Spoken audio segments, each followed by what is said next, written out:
Hello, everyone. Don't mind me getting my arms out. It's really, really hot today. This video is going to be me going through how to treat phobias. So in the last video, we looked at how to explain phobias from a behaviourist point of view. Now we're going to be looking at how to treat phobias from a behaviourist point of view.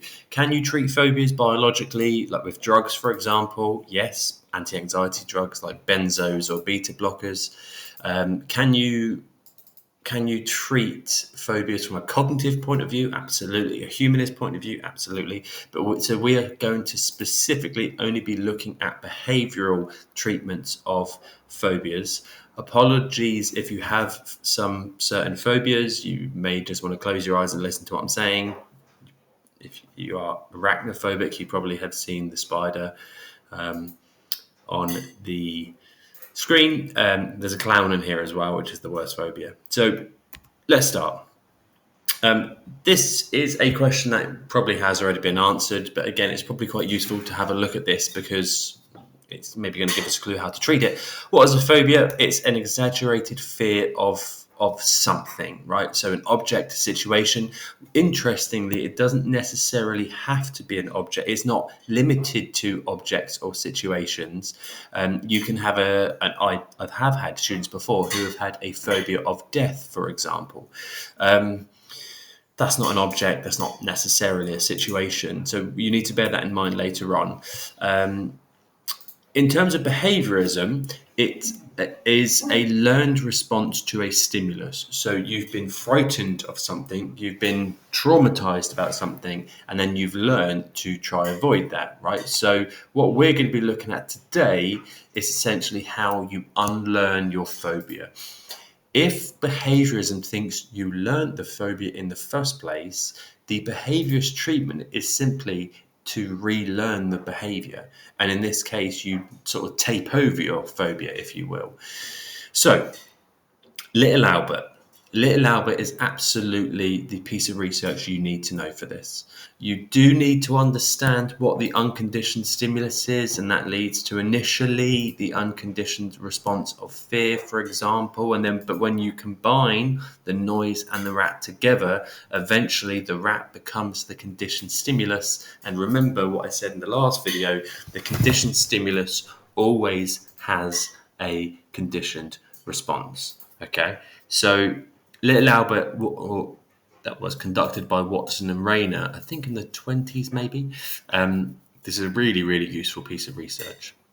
There's a spider on there, by the way, in case you're arachnophobic. So what do people do when they are confronted by their feared stimulus? They try to avoid it, right? So they try to, and we've learned that they reward themselves for avoiding these phobic situations. So what we're going to try to do from a treatment point of view is try to counter condition the phobia, which is the proper word. That's the first key word you need to know, by the way. Counter conditioning is basically relearning the phobic conditioning you had. So if you have to write that down in your workbooks, I would recommend using that. So the first therapy we're going to do. So basically, we're going to look at two therapies today. We're going to look at systematic desensitization, which is a behaviorist therapy, but we're also going to look at flooding, which is again a behaviorist therapy. Systematic desensitization, or SD as I will call it later on, has got 3 or 4 key bits you need to know. So this is the slower version. Both of the therapies I'm going to teach you or go through today, all they are is just getting you to face your fear. That's literally all they are. That is the best way to treat a phobia, by the way, is to face it and relearn the phobia. It does take hard work. I've had students in the past, particularly with vomit, they are emetophobic. I've had a lot of students in the past, and it's getting increasingly more, not popular, it's getting more common. And you have to say to them, the only way around your phobia is for you to face your phobia. And they instantly don't want to do that, understandably. So the first point about Systematic desensitization, developed by Wolpe in the 1950s, and it seeks to counter-condition the sufferers by replacing the fear they experience with calm. So it's basically teaching you to be calm in the presence of your phobia. Fine. Right. So if you have and I'm just going to use an example here as an example, but if you have a phobia of balloons, or the popping of balloons, for example, I'm going to teach you to be calm in the presence of balloons, which is not easy and it does take a lot of work. Typically speaking, sufferers will go for 4 to 6 sessions, so it does take time, but it can be more if that is required. I thought I'd put this on. Transition. So key points. Let's have a look. There's 2 types of phobias, right? There's in vitro or in vivo, and as it says here, in vitro is when the patient during the therapy is not actually exposed to their phobic stimuli. Instead, they are asked to imagine it, right? Now, that you might think, well, that's a bit pointless, but there are some fears and phobias that I can't put directly in front of you. I'll come back to that in a second, because in vivo is you are actually exposed to the phobic stimulus. Surely in vivo is going to be more powerful, it's going to be more effective. Imagine a spider. But if I give you the example of a phobia of death, which I've had many students have that before, or a phobia of love, these are abstract concepts. I cannot put them in front of you. I cannot actually physically expose you to these things. So sometimes in vitro therapy is actually required. Generally speaking, and this is a really important point, generally speaking, as this point down here says, in vivo techniques are more effective. If you are phobic of phones, for example, it's much easier for me to be able to put this phone in front of you and show you this, rather than getting you to imagine the phone, right? Because generally most people don't have great imaginations, especially as you get older. So systematic desensitization, what final thing to note down on this, in vitro is used for abstract concepts, things you can't see, whereas in vivo techniques are really good for specific phobias. So if you're phobic of glass, for example, there was a student a few years ago that was phobic of paper. You'd be phobic of technically anything, I guess, but in vivo is very good for specific phobias. So, as I've said, what you're doing with SD is you're replacing fear with relaxation. The reason why that is possible to do is because, and students get really pissy with this next bit I'm about to say, theoretically, you cannot feel 2 major opposing emotions at the same time about the same thing. So you cannot be happy and sad at the same time about the same thing. And students always try to come up with examples about oh yeah, but what happens if someone's dying and then they die and you're happy that they're no longer experiencing pain, but you're sad that they've died? Well, you're happy about one thing and you're sad about the other. That's not about the same thing. So this theory, by the way, is called reciprocal inhibition. It's the idea that you cannot feel 2 major opposing emotions at the same time. So if I can teach you to be relaxed about something, you cannot feel any fear about it. So this whole therapy is based upon the idea of reciprocal inhibition, and that's a key point to note down, even if it's not in the workbook. On the side right here is what we call a hierarchy of fear. I'm going to go through this right now, but I just want to show you what it actually is. So what a therapist will do is, again, let's just say you're phobic of spiders. Spiders is the second most common phobia, behind public speaking, but ahead of snakes. Snakes. Why are so many people scared of snakes? So what your therapist will do, and this is a big thing about SD, is he or she will sit down with you at the start and they will come up with you a personalised individual, idiosyncratic hierarchy of fear. And they will get you to think about what the least scariest thing regarding the spider is and what the most scary thing is. And they'll get you to maybe number it, how much it will scare you, right? So to think about a spider, fear of 10. Easy. To look at a photo of a spider, fine. To look at a real spider in a closed box, to hold the box. So as you can see, they get progressively more. So what a therapist will do is they will work with you on the first step, right? Now, if I go to the next page, everything you need to know about SD is here. It's a step-by-step approach. At each stage, the client learns relaxation techniques. I'm going to go through those in a second. You obviously work at a hierarchy of fear, which is what we've got, and then the client works through the hierarchy, learning to use relaxation techniques in the presence of a feared object. So what you would do is you would get the client to think about a spider, but as they're getting you to, as you are thinking about a spider, you're getting them to do relaxation techniques, mainly breathing techniques. Deep breathing in through the nose. Hold it for 2 seconds, and then a slow release out the mouth. And what that is doing is that is calming the body down. Now, if you do this enough,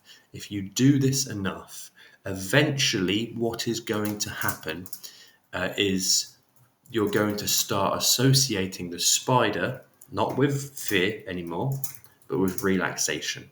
You're replacing that fear. So you do this, you breathe, and are you okay? Yeah.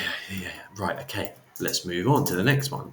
Now, this takes 4 to 6 sessions. So maybe in the first session, all you're doing is you're getting through these first 2. And at the end of the first session, you're looking at a photo of a spider, and then you go away, and then you come back, and then you carry on working through this until eventually you are calm enough that you are able to let a spider crawl all down your bare arm. Now, obviously, you can't do this with a fear of death. You can't say, right, think of death. And what's the most frightening thing? You kill me. Right, okay, well, I'll kill you at the end of this therapy. So there are some phobias that are trickier to do this than others. But if it's an object, like a watch or a phone or like a girlfriend, for example, you can slowly get them to work towards being exposed to that object. So key terms to note down, it's a step-by-step approach known as graduated exposure. Right, these are the 3 key terms I would want you to walk away with SD on top of reciprocal inhibition, in vivo, in vitro, so on and so forth. But graduated exposure, hierarchy of fear, relaxation techniques. Pretty straightforward. So, good question here, actually, because this is going to lead on to the evaluations quite well. Can you think of any practical difficulties using systematic desensitization? Are there any phobias in which it might not be ideal, and how may you circumvent these issues? So, phobias of death, phobias of abstract concepts, for example, phobias of aliens. Phobias of aliens is a great example because it's an abstract concept. You cannot have them concrete physically. They're not tangible. So the other side to this is ethics as well. You are purposely stressing out your client. And I know, and students always get funny about this, I know you can easily turn around and say, well, it's their fault, they chose to have the therapy. But at the end of the day, someone's come into your room, and I know the benefits of curing them outweigh the costs. But at the end of the day, you should never harm your clients. And if you do, you should have pretty good justification for it. So this is a bit of an issue here. It's not as bad than flooding. Flooding's a lot worse. So let's have a look at some evaluations. Now, again, these are not the only 3 that you would go for, but certainly these are what you should be thinking about. Is it actually effective, right? When it comes to therapy, this is absolutely crucial. When it comes to any treatments, the first question you should ask or be able to evaluate, does it actually work? Is it actually effective? So Rothbaum et al. Used SD with patients who are afraid of flying. Quite a common phobia, top 10 easily. Following treatment, 93% agreed to take a trial flight, and it was found that anxiety levels were lower than that of a control group who had not received SD, and this was actually maintained. So there's two questions that's being answered here. Is it effective? Is it permanent? Does it work? Does it work for a long time? And in this case, Rothbaum is actually finding that you've got a good statistic there to be able to use. It's actually quite effective when compared to a control group of SD flying phobics who didn't have the therapy. So this is a good therapy. However, SD, as I've said, is more effective for object-based phobias. Flying is an object-based. You can physically see flying, right? You can touch it. It's tangible. And then finally, there are other evaluations. I may have actually written down, no, I haven't. But this is actually quite a complex point, this one I'm going to go for. There is a possibility of making an etiological fallacy here. A fallacy is a mistaken way of thinking. Right, we know it works. We know SD works. Brilliant. Does that give any validity to the two-process model? Not necessarily. Just because the behaviourist treatment works, it does not mean the phobia was caused by behaviouristic explanations in the first place. This behaviourist treatment may actually be fixing a biological problem. Let me give you an example. If you have a headache, if I scream at you, if I absolutely scream at you, and from that screaming you get a headache, I've just screamed at you in terms of like the environment, right? The headache is being caused by the environment. But if I give you a biological treatment such as paracetamol, that would work.